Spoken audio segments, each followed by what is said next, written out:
Yes, this is so good. I love it. Shh. Quiet, please. Thank you for staying quiet, class. Hello, class. Welcome to this week's filmmaking lesson. It's November 1st right now. It's the first day in November in this month of 2021. So you guys can better work on it and we'll work on development of this next year's series, okay? Good. Anyway, let's do some work here. So first, we will be doing home video releases. On today, we will be doing Beauty and the Beast 30th Anniversary 1991 film. Here's a plot in this film.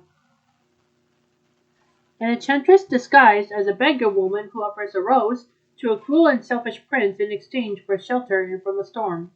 When he refuses, she reveals her identity and, for the prince's arrogance, she transforms him into a beast and his servants into household objects. She casts a spell on the rose and warns the prince that the spell will only be broken if he learns to love another and be loved in return before the last petal falls, or he will remain a beast forever. Years later, in a nearby village, Belle, the book-loving daughter of an eccentric inventor named Maurice, dreams of adventure. She frequently tries to avoid Gaston, an narcissistic hunter who wants to marry her because of her beauty. And on his way to a fair to showcase his latest invention, an automatic wood chopper, Maurice gets lost in the forest and seeks refuge in the beast's castle. But the beast imprisons him for trespassing. When Maurice's horse returns without him, Belle ventures out searching for him and finds him locked in the castle dungeon. The beast agrees to free Maurice if she takes his place as prisoner. Belle befriends the castle servants, Lumiere the candelabra, Cogsworth the clock, Miss Potts the teapot, and her son Chip the teacup. They serve her a dinner through song. When she wanders into the forbidden west wing and finds a rose, the beast catches her and angrily forces her to flee the castle. And in the woods, she is ambushed by a pack of wolves, but the beast rescues her and is injured in the process. As Belle nurses his injuries, a spark develops between them, and as time passes, they begin to fall in love. Meanwhile, Maurice returns to the village and fails to convince the townsfolk of Belle's predicament. Hearing Maurice's statements about the beast, Gaston hatches a plan. He bribes Monsieur d'Arc, the warden of the town's insane asylum, to have Maurice locked up as a lunatic. With no one to support her, Belle would have no choice but to marry Gaston before they can act. However, Maurice leaves for the castle to attempt a rescue alone. After sharing a romantic dance with the beast, Belle uses the beast's magic mirror to check on her father and sees him collapsing in the woods. The beast releases to her to save Maurice, giving her a mirror as a souvenir. After Belle takes her father to the village, a band of villagers led by Gaston arrives and detain Maurice.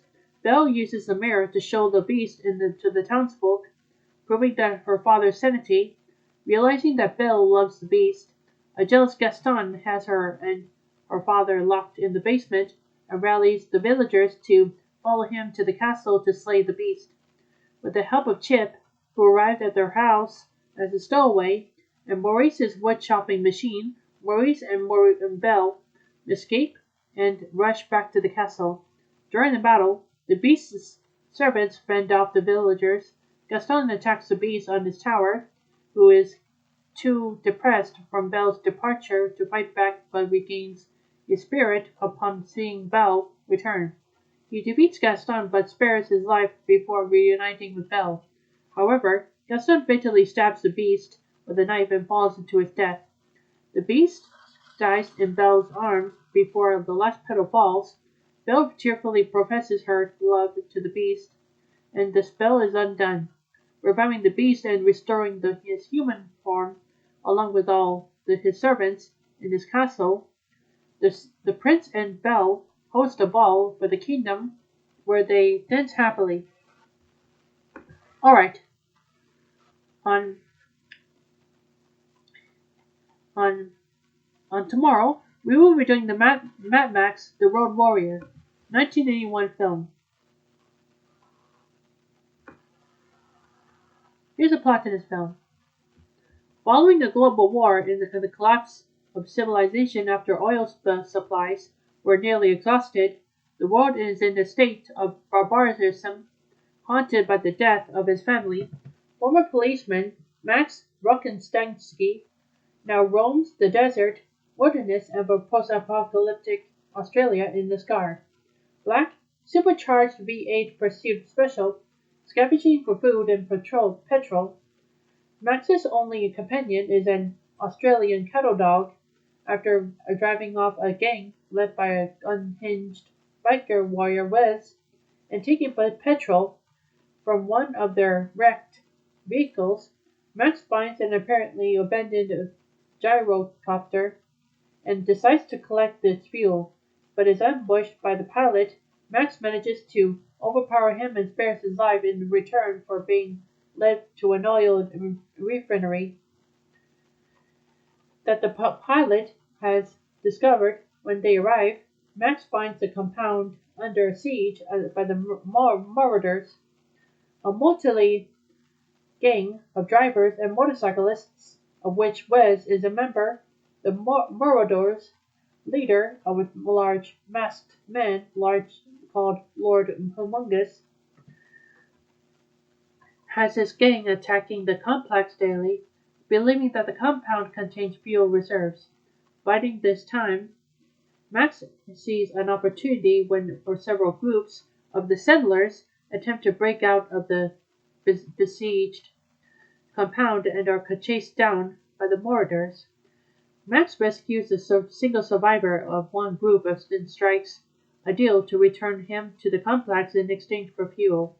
The man dies from his wounds shortly after Max takes him back, and the settlers' leader Pappagallo reneges of the deal. The settlers are on the verge of killing Max when the marauders return.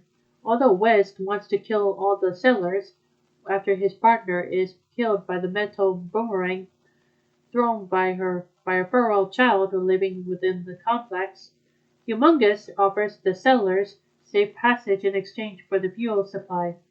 Max offers an alternative deal to Pappagallo. He will procure a vehicle to haul the settlers' tanker if they return to his car and give him as much fuel as he can carry. The settlers accept, but keep his car until he returns. That night, carrying the fuel for the truck, Max sneaks out on foot with the feral kid's help.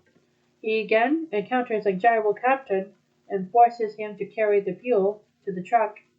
A Max semi, which Max discovered after his initial encounter with Wes, and with aerial support from the gyro captain, Max drives the semi through the marauders' encampment into the compound, though the settlers want Max to escape with them to the far north, revealed to be the Sunshine Coast by the set of postcards. Max opts to collect his fuel and leave. However, while attempting to break through the siege, Max is seriously injured when his car is wrecked after being run off the road by Wes in Lord Humongous's nitrous oxide-equipped vehicle. One of the marauders kills Max's dog with a crossbow and is about to kill Max when toadies attempt to siphon of the fuel from the pursuit special's tanks triggers the car to self-destruct. Both marauders are killed in the explosion. Max is left for dead, but the gyro captain rescues him and flies him back to the compound. Despite his injuries, Max insists on driving the repaired and now armored truck with a fuel tanker.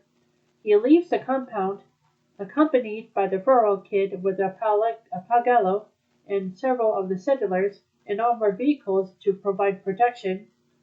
Lord Humongous Most of his warriors pursue the tanker, leaving the remaining sailors free to flee the compound on the ramshackle bus, reaching the compound to explode after Papagallo and the defenders are killed during the chase, and the gyro captain shut down. Max and the Burrow Kid find themselves alone against the marauders as Wes boards the truck to kill the two of them. However, the semi's head-on collision with Humongous' car kills both him and Wes as the out-of-control truck rolls off the road, while the surviving marauders leave.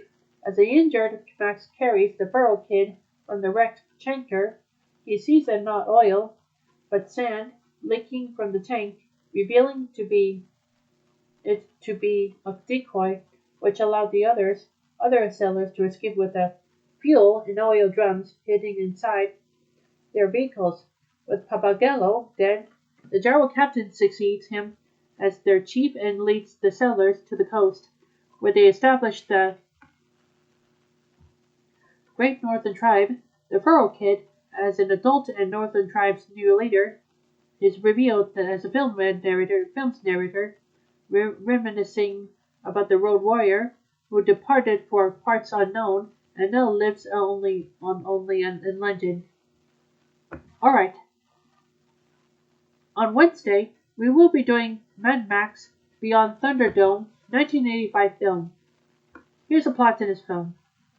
In post-apocalyptic Australia, Max Rokatansky is crossing the desert in a camel-drawn V8 wagon when he is attacked by Transavia PL-12R truck, piloted by a man named Jedediah and his son.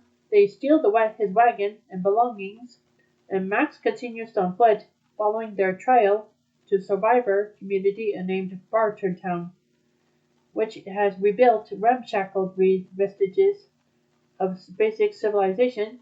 Even electricity initially refused an entry because he has nothing to trade. Max is brought before the founder and ruler of Bartertown, the ruthless entity. She offers us to resupply his vehicle and equipment if he completes a task for her. NT explains that Bartertown's electrical supply depends on a crude methane refinery powered by pig greases. The refinery is run by a dwarf called Master and his giant bodyguard Master Blaster holds an uneasy truce with NT for control of Bartertown. However, Master has begun to challenge NT's leadership. NT instructs Max to provoke a confrontation with Blaster. According to Bartertown law, conflicts are resolved by a duel to the death in the gladiatorial arena called Thunderdome. Max enters the subterranean underworld refinery area to size up Master Blaster and befriends Pig Killer, and sentenced to work for slaughtering a pig to feed his family. Max finds his stolen vehicle in Master Blaster's possessions and is forced to disarm his own booby-trapped engine, where he discovers that although Blaster is exceptionally strong, he is hypersensitive to high-pitched noises, which severely disorient and incapacitate him. Accusing Master of the theft of his vehicle, Man provokes him into demanding justice for the insult by entering Blaster into a Thunderdome duel with Max. Blaster dominates the duel until Max is able to use his bosun's whistle to gain the upper hand. Poised to kill Blaster, Max knocks his helmet off and is shocked to discover that Blaster has Down syndrome. Max refuses to kill the man with the mind of a child and confronts Auntie for deceiving him, thus exposing her plot. Master, previously unaware of this arrangement to kill Blaster, is furious and vows to shut down the refinery, and, by extension, Bordertown Auntie has Blaster killed, Master imprisoned, and Max exiled. He is bound on a horse and sent off in a random direction through the wasteland. When his mount perishes in a sinkhole, Max frees himself and pressing on. Near death, Max is found by a desert dweller named Savannah Nix, who hauls him back to her home, Planet Arf, a primitive community of children and teenagers who live in an oasis. The children, descended from survivors of a crashed Boeing 7047, were left by their parents, who went to find civilization. They believed Max to be in the fight Captain G.L. Walker, with Mom Max bears an uncanny resemblance. On return to fix the aeroplane and fly them to civilization, Max denies this and insists that they remain in the relative safety of the oasis, knowing that the only civilization with reach is Bartertown. Some of the children, led by Savannah, leave anyway, determined to find the Provisis side, Tomorrowland. Max stops them by force, but another tribe member, Screwloose, sets him free during the night and leaves him with them. Their leader, Slack and Thirst, asks Max to go after them, and he agrees. Taking a few of the children with him to help, they find Savannah's group in danger but are unable to save one of the children from a sinkhole. With no supplies left, they are forced to head for Bartertown. The group sneak in via an underground entrance and, with Pig Killer's help, free Master and escape in a train truck, destroying Bartertown's methane refinery. In the process, Auntie leads the Imperial Guards in pursuit in their postmodern vehicles, catching up to the train. Max's group slows them down, while the Screwloose hijacks one of the pursuing vehicles. The group comes across Jedediah and his son, and Max coerces Jedediah into helping his group escape with their aeroplane. Max uses his vehicle to clear a path through Auntie's men, allowing the aeroplane to take off and escape. Leaving him at Auntie's mercy, Auntie spares his life, having come to respect him, and departs to presumably make good on her vow to rebuild Bartertown. Jedediah flies the children to the coast, where they discover the nuclear-devastated ruins of Sydney. Years later, the children have established a small society of themselves and other lost wanderers in the ruins. Savannah, now leader of the group, recites a nightly story of their journey and the men who saved them, as Max, still alive in the desert, wanders on to places unknown. Alright. On Thursday, we will be doing Make My Music 1946 film. Here's the film segments in this film. This particular film has 10 such segments. The Martins and the Coys. The popular radio vocal group, The King's Men, sings the story of the Heffields and McCoy's style feud in the mountains. The feud is broken up when Grace Martin and Henry Coy, two young people from each side, inadvertently fall in love. This segment was later censored from the film's U.S. video release due to management's objections to the film's depiction of gun use. Blue Bayou. This segment features an animation originally intended for Fantasia using the Claude Debussy musical composition Clair de Lune from Suite Bergamasque. It features two egrets flying through the Everglades on a moonlit night. However, by the time Make My Music was released, in Clair de Lune was replaced by the new song Blue Bayou, performed by the Ken Darby Singers. However, the original version of the segment still survives. All the Kites joined in. This segment was one of the two sections in which Benny Goodman and his orchestra contributed. The music played over visuals drawn by an animator's pencil as the action occurred. The scene portrayed hip-cat teens of the 1940s being swept away by popular music, the segment features some mild female nudity that was edited out in both the US and UK DVD releases. Although the film's Japanese home video releases features some mild female nudity intact and uncensored. Without You. This segment is a ballad of lost love sung by Andy Russell. Cassie and the Bat. Casey and the Bat. At the Bat, sorry. This segment featured Jerry Colonna reciting the poem, also titled Casey at the Bat, by Ernst Thayer, about the arrogant golf player whose cockiness was his undoing. The setting is 1902, in the town of Mudville. A few moments later are exaggerated or altered, and music is added. A sequel cartoon to the segment called Casey Bats Again was released on June 18, 1954. Two Silhouettes. This segment featured two rotoscoped live-action ballet dancers, David Lenchin and Tanya Ryabochinskaya, moving in silhouette with animated backgrounds and characters. The dancers are accompanied by the two Pootie, also in silhouette. Dinah Shore sang the title song. Peter and the Wolf.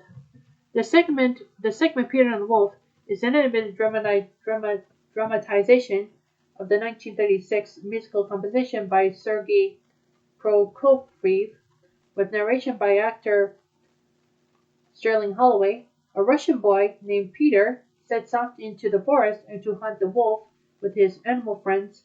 A bird named Sasha, a duck named Sonia, and a cat named Ivan. Just like in Prokofiev's piece, each character is represented with a specific musical accompaniment.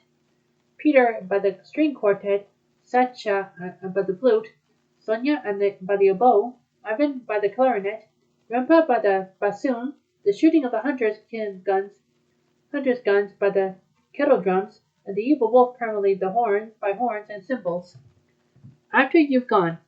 This segment again featured Benny Goodman and the Goodman Quartet, Teddy Wilson, Cozy Cole, and Sid Wise, and as six anthropomorphized instruments, piano, bass, snare, and bass drums, cymbal and clarinet, were paraded through the musical playground. Joni Fedora and the Alice Blue Bonnet. The segment told by the romantic story of two hats who fell in love in the department store window in New York City. When Alice Bluebonnet was sold, Joni Fedora devoted himself to finding her again. They eventually, by pure chance, meet up again and live happily ever after together by side. The Andrews sisters provided the vocals. Like the other segments, it was later released theatrically and was released as such on May 21st, 1954. Finale. The Whale Who Wanted to Sing at the Met. The final segment, the finale of the film, is a bittersweet story about the sperm whale named Willie, with incredible musical talent and his dreams of singing grand opera. A rumor is spread throughout the city about the operatic whale. It is seemingly disproven. Therefore, the short-sighted impresario Teddy believes that the whale has swallowed an opera singer. He concludes after studying the story of Jonah. Teddy sets out to rescue his non-existent quarry. The newspapers announcing that he was going to sea. Whiteley, Willie's seagull friend, excitedly brings Willie the newspaper of all of his friends, believing that this is his big chance. So he goes out to meet the boat and sing for Teddy. He finds them, and upon hearing Willie's song, Teddy comes to believe that Willie is swallowed not a one, but three singers, due to his having the three uvulae, each of with a different voice range, tenor, baritone, and bass, and chases him with a harpoon on a boat with three crewmen. Upon hearing the whale sing, the crewmen tried to stop the so stubborn and deluded Teddy Tatty from killing the whale, as they want to continue listening to him sing, even to the point of pinning Teddy Tatty down by sitting on him. A montage then follows of what would be Willie's future career in performing opera on the stage of the Met, with Teddy Tatty shown to have finally been convinced otherwise. In the end, reality strikes when Teddy Tatty succeeds in harpooning and killing whale, but the narrator then explains that Willie's voice, now in the thousands, each more golden than before, will sing on in heaven. Nelson Eddy narrated and performed all the voices in this segment. As Willie, the whale, Eddie sang, among others, Shorten and Bread, Largo al Factotum from The Barber of Seville, and all three male voices of the first part of the sextet and Donizetti's opera Lucia di Lammermoor. In the end, he is seen singing Mag der Hummel Reach et Verbergen from Frederick William Weiss's opera Martha. As the curtains close, the film ends. Alright. On Friday, we will be doing Melody Time 1948 film. Here's a plot and background and information of film segments in this film.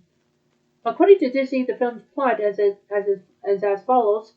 In the grand tradition of Disney's greatest musical classics, such as Fantasia, Melody Time features 7 classic stories, each enhanced with high-spirited music and unforgettable characters. Beast for the eyes and ears, full of wit and charm, a delightful Disney classic with something for everyone. Rose Pelswick, in the 1948 review for the News Sentinel, described the film as an adventure into the intriguing make-believe world peopled by Walt Disney's cartoon characters. It also explains that with the off-screen voice of Buddy Clark during their introductions, the episodes include fantasy, folklore, South American rhythms, poetry, and slapstick. A 1948 review by the Pittsburgh Post-Gazette described it as a mixture of fantasy, abstraction, parable, music, color, and movement. The 7 mini musical stories outlined. Once Upon a Wintertime. This men's segment features Frances Langford singing the title song about 2 romantic young lovers on a winter day in December. During the late 19th century, the lovers are named Jenny and Joe. Unlike most Disney characters, Jenny and Joe do not have spoken dialogue in this cartoon. Joe shows off on the ice for his lover, Jenny, and near tragedy and the timely rescue ensues. This is intertwined with a similar rabbit couple. Like several other segments of these package films, Once Upon a Wintertime was later released theatrically as an individual short. In this case, on September 17, 1954, clips from the beginning and end of the short, showing a horse-drawn sleigh along with the car faces and their blue horses, are featured in Disney's Very Merry Christmas Songs, which is part of Disney's sing-along songs.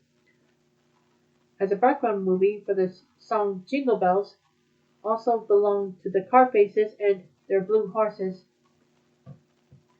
Bumblebee. This segment presents a surrealistic battle over a solitary bumblebee as he tries to ward off a visual and musical frenzy. The music is courtesy of Freddie Martin and his orchestra, with Jack Vina playing the piano, and is a swing jazz variation of Rimsky-Korsakov's Flight of the Bumblebee, which was one of the many pieces considered for inclusion in Fantasia. The Legend of Johnny Appleseed. This segment is a retelling of the story of John Chapman, who spent most of his life roaming the Midwestern United States, mainly Ohio and Indiana. In the pioneer days, and planted apple trees, thus earning his famous nickname.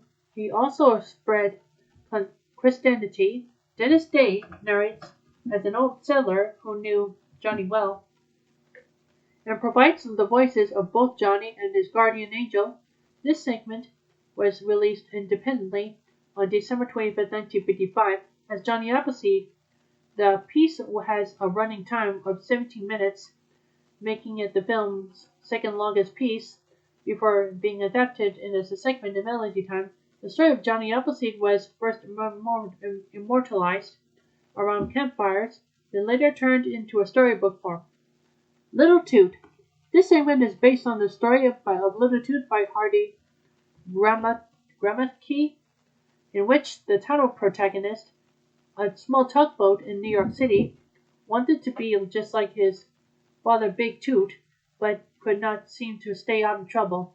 The Andrews sisters provide the vocals. A clip from Little Toot features briefly in the friendship song on Dizzy Sing-Along Songs volume, Friend Like Me. It was also featured in Sing Me a Story with Belle. Trees. This segment featured a recitation of the 1913 poem Trees by Joyce Kilmer and music by Oscar Rasbach, performed by Fred Waring and the Pennsylvanians, with the lyrical setting accompanying animation of bucolic scenes through the changing of the seasons. To preserve the look of the original story sketches, layout artist Ken O'Connor came up with the idea of using frosted cells and rendering the pastel images right in onto the cell before being photographed. Each cell was laminated in clear lacquer to protect the pastel.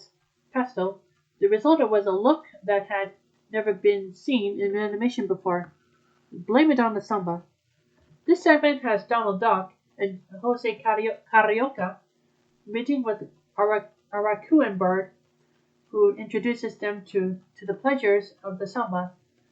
The accompanying music is a 1914 polka in Apenhete Cavaquinho by Ernesto Nazareth, fitted with English lyrics.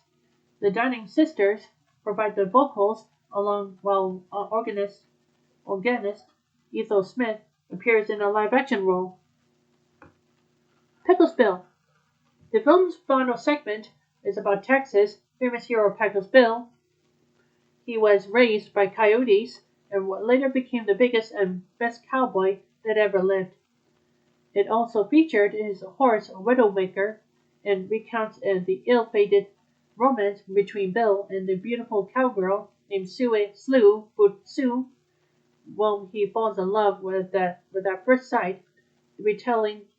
This retelling of the story features Roy Rogers, Bob Nolan, Chigger, and the Sons of Pioneers, telling the story of Bobby Driscoll and Luana Patton in the live-action film's frame story.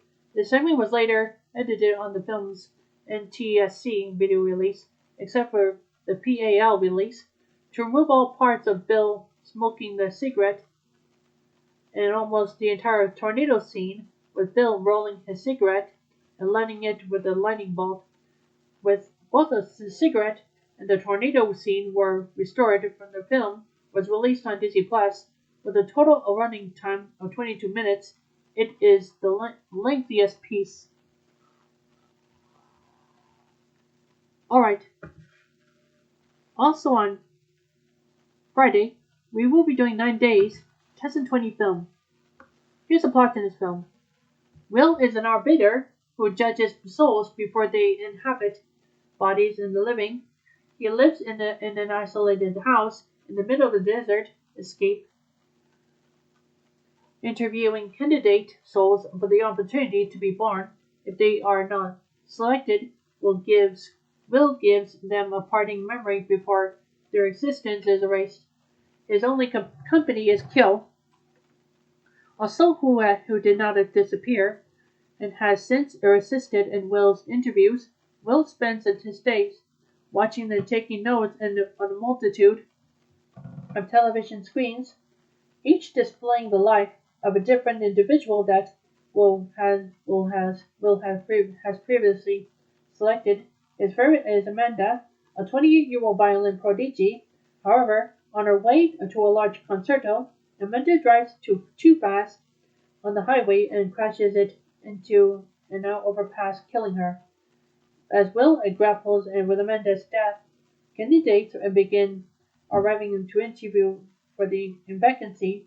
Amanda left behind, a process that will take 9 days. He asks the candidate simple questions about life and has them take notes on what they like or dislike about the lives of others who were chosen. Will is particularly intrigued by Emma, who displays heightened empathy and curiosity despite showing little interest in the selection process. Over the course of the 9 days, most of the candidates are dismissed for various reasons, such as self-consciousness and lack of respect for suffering. Will does his best to recreate life events for the failed candidates, such as walking on the beach or biking riding through the city, before the candidates disappear forever. Teal invites another nearby interviewer to meet with Will, and as she had previously selected Amanda's cousin for birth, she shows Will a tape shortly after Amanda's death, which reveals that Amanda left behind a suicide note before her crash. Teal attempts to help Will get over her death, but Will continues to watch tapes from her life.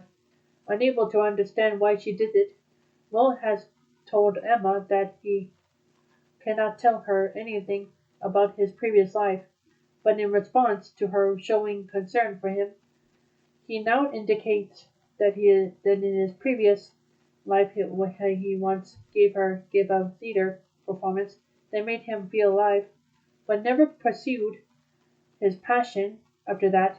He reacts angrily when another candidate, Alex, points out Will's hypocrisy for judging people's lives when he never did anything meaningful with his own life. The candidates are narrowed down to two: Emma and Kane. While Emma is carefree and sees the best in people, Kane is more pessimistic, recognizing the evil in the world and showing resolve to fight back against it. Despite Q recommending that Will picks Emma, he chooses Kane to be born.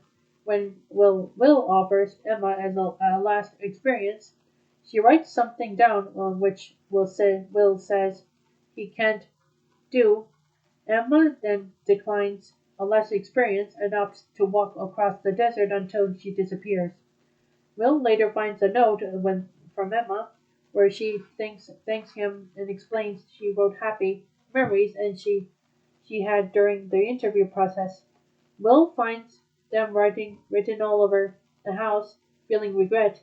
He runs across the desert after Emma and passionately recites selections from Walt Whitman's "Song of Myself," then thanks her. Also on Friday, we will be doing Paw Patrol, the movie 2021 film. Here's a plot in this film. In Adventure Bay, a truck driver named Gus crashes and hangs over the town's suspension bridge. Captain Turbot comes across the scene and calls Ryder, who sends the Paw Patrol pups into action. Chase, the police pup, saves the truck driver. Meanwhile, in nearby Adventure City, the Paw Patrol's archenemy, Mayor Humdinger, had recently been elected mayor, although it was later revealed that he was the only candidate on the ballot. Knowing of Humdinger's infamous wrongdoings and foggy bottom of dachshund named Liberty Calls, the team, Chase says that he is not going to due to him having a history in the city as a little pup, but Ryder convinces him to go back after Chase reluctantly gives him his trust. The team arrives and gets settled into their new headquarters. Meanwhile, Humdinger uses a device called a cloud catcher to clear up the weather so he can do his fireworks show. The show goes haywire, and the team is alerted. They rush straight into the traffic jam, but Liberty arrives and guides them to the city hall. They manage to take care of the situation, but Chase fails to save some people, who are then rescued by Marshall instead. And infuriated, Humdinger tells his henchmen, Butch and Reuben, to get rid of the Paw Patrol by any means necessary. The next day, Humdinger builds an extension to the subway line with several inversions similar to a roller coaster. It breaks and traps the passengers upside down. The pups rescue them, but Chase refuses, and when his fear gets the best of him and is forced to be rescued by Sky, Ryder suggests Chase should take a break from his duties, but this really upsets him and causes him to run away after accusing Ryder of breaking his trust and giving up on him. When things get hard, but he soon gets captured by Humdinger's henchmen and is taken to an obedience school-turned-dog jail. The team discovers that several dogs have gone missing and Ryder links them to Humdinger. Liberty gets captured on purpose and is taken to a dog jail where she meets Snooty Valley Girl, Poodle Dolores, and rescues Chase and the other dogs, who then chase Reuben and Butch. Ryder takes Chase to where he found him and tells him why he chose him was because he was the bravest dog that he met. Chase's collar is returned to him and he declares that he is back on the case. Meanwhile, the cloud catcher has gone critical and the creator, Kendra Wilson, confronts Humdinger. He destroys the remote and reveals this building called Humdinger Heights. The machine unleashes a week's load of bad weather. Kendra calls the team and Liberty is given her own vehicle and uniform, temporarily joining the team. The team drives to Humdinger Heights and forcing them to improvise. Chase managed to save the civilians. Marshall, Rubble, and Rocky worked to keep the civilians inside the building. Zuma and Liberty goes to the kennels to save the family, and Sky flies to the air to stop the cloud catcher. Ryder takes the elevator to the top office. Ryder saves Humdinger by forcing him on an elevator and dropping him faster to the ground floor. Riding resorts and raffle down the elevator shaft, but the storm destroys the tower and he is trapped in the building when it falls down. Chase drives up to save him. Chase sees Ryder's light from the other side of the building, about to run to the other side. His puff pack malfunctions and is barked for it to be removed. Feeling like he can be brave, Chase takes a leap of faith and gets to the other side. Chase sees Ryder pinned under the debris. Chase and Ryder work together to get him free. After that, they share a moment and later leave the building, while Sky destroys the cloud catcher in a kamikaze style attack. She ejects from her plane before it crashes and flies back down to the city. After this, the skies are clear again and sunny. Ryder and Chase get out of the building, and the pups are relieved to see them safe. Ryder is proud of his team, and the citizens emerged from the building congratulating him for a job well done. But Mayor Humdinger tried to escape. Chase puts him under arrest for the trouble he has caused to the city. Gross negligence, public engagement, and dog napping. Humdinger said that the pups will never arrest him and cannot arrest him because he is a mayor. He tries to run away and as fast as possible, but Sky uses her mini drone to stop him. Mayor Humdinger is angry at the Paw Patrol, having humiliated him 15 times in one day.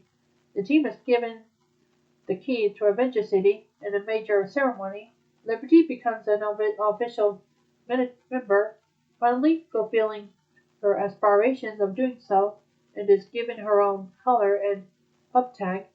Ryder begins to make a speech, but he is interrupted by a call from Harris, one of the dogs from the dog jail, saying there is trouble at the waterfront, leading the team to drive to the rescue while the theme song plays.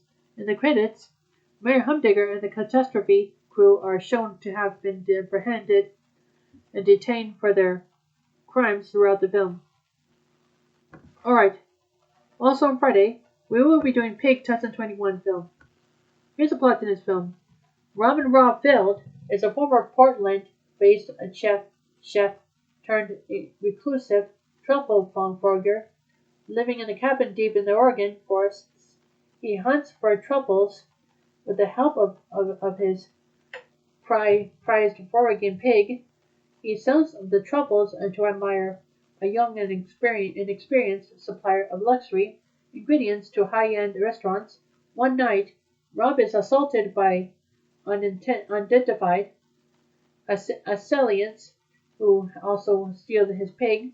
He reaches out to Amir, who helps him locate a group of impoverished drug addicts suspected by another local truffle hunter of being the culprits. They claim to have given the pig to someone from downtown Portland. Rob and Meyer drive to Portland and infiltrate an underground fighting ring run by Edgar, an old acquaintance of Rob's, who provides another clue on the whereabouts of his pig.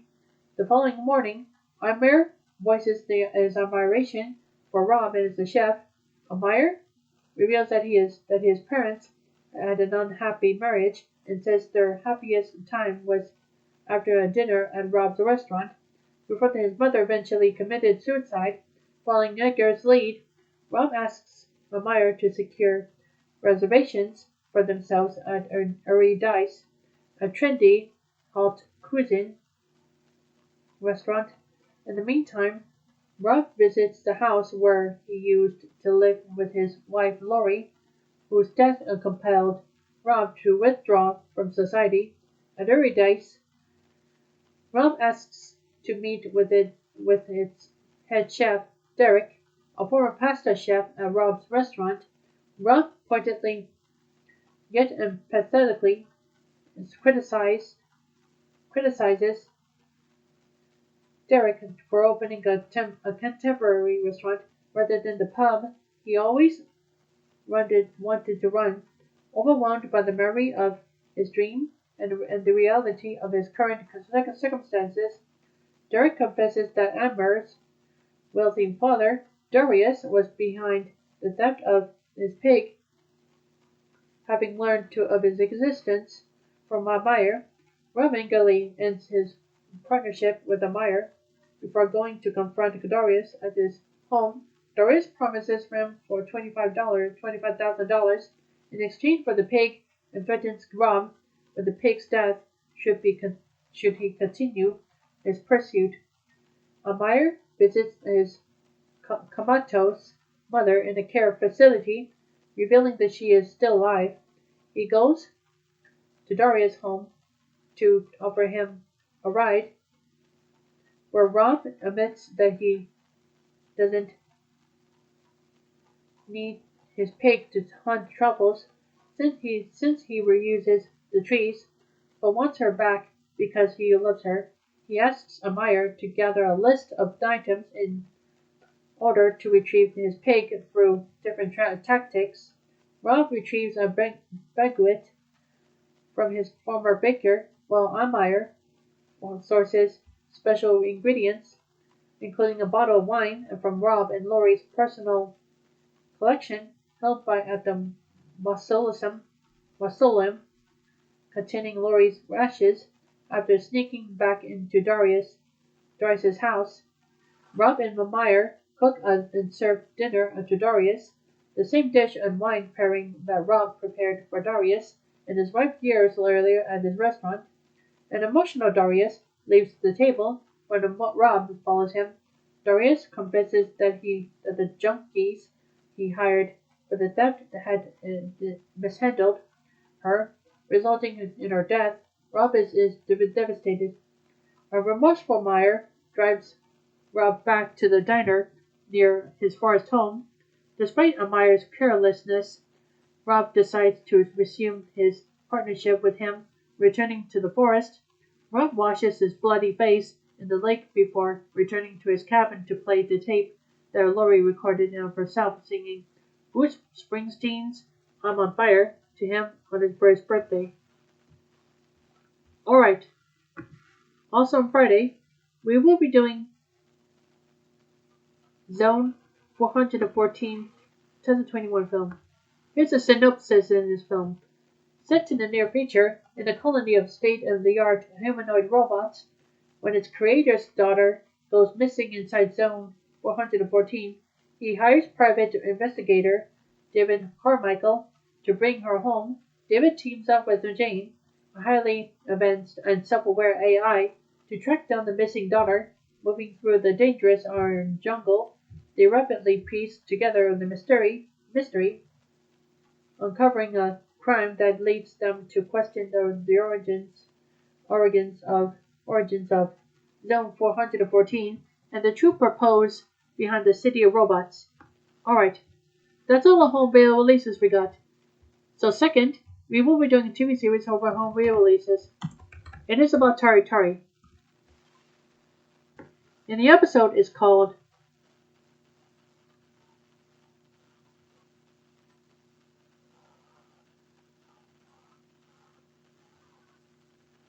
Budding and Burning. And there's a plot. Despite some initial setbacks, the gang as Nishinohashi heroes Shoptanger manages to make the superhero show a success. The next day, Naoko calls up Hanatsu and Co. about their job, but they manage to win the argument as she had already given them permission. Afterwards, Wakana asks Naoko about how Mahiro wrote her songs, to which he replies that she needs to enjoy it, while they also thinking of her own memories with Mahiro. As the gang continue doing the shows, Konatsu's bag is stolen by a thief on a bicycle, prompting Ween to chase after him. With the support of his friends, Ween manages to catch the thief, and together they make the headlines. Alright, that's all the TV series of our home releases we got. So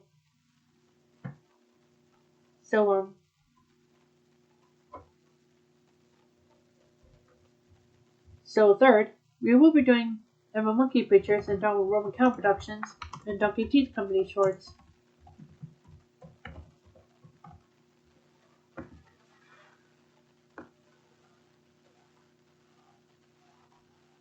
It is about Tom and Jerry 1948, Kitty Foiled, in June 1st, 1948.